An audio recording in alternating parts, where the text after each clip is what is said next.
অনেকে আমাকে কোশ্চিন করেন যে আমি গোল্ডে ইনভেস্টমেন্ট করতে চাই, কোথায় ইনভেস্টমেন্ট করব। অনেকে বলে কি জুয়েলারি কিনবো।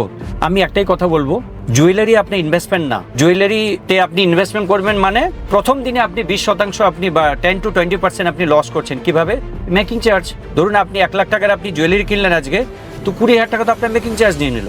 তো আমি একটাই কথা বলবো, যদি আপনি জুয়েলারি কিনতে চান কোনো ওকেশনের জন্য, ফাইন, বাট এটা ইনভেস্টমেন্ট না। যদি আপনি প্রপার ওয়েতে ইনভেস্টমেন্ট করতে চান না, তাহলে আমি বলবো গোল্ড ইটিএফ। গোল্ড ইটিএফে চোখ বন্ধ ইনভেস্টমেন্ট করে দেন, সেখানে কোনো আপনাকে মেকিং চার্জ দিতে হবে না, কোনো কিছু দিতে হবে না, যদি ইনভেস্টমেন্ট পারপাসে করতে চান। আর যদি ধরুন আপনার প্ল্যানিং করেছেন যে বাড়ির কোনো ওকেশনে, তো ডেফিনেটলি জুয়েলারি কিনুন। কিন্তু জুয়েলারি, বারবার একটাই কথা বলছি, জুয়েলারি মনে রাখবেন, জুয়েলারি কোনো ইনভেস্টমেন্ট প্রোডাক্ট না।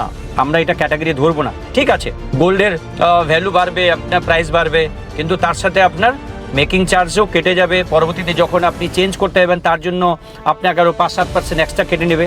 বাট আপনি যদি পিওর ওয়েতে ইনভেস্টমেন্ট করতে চান না, তাহলে আমি একটাই কথা বলবো, গোল্ড ইটিএফ। গোল্ড ইটিএফে চোখ বন্ধ ইনভেস্টমেন্ট করে দেন, ঠিক আছে, যদি গোল্ডে ইনভেস্টমেন্ট করতে চান। Mutual fund investments are subject to market risks. Read all scheme related documents carefully.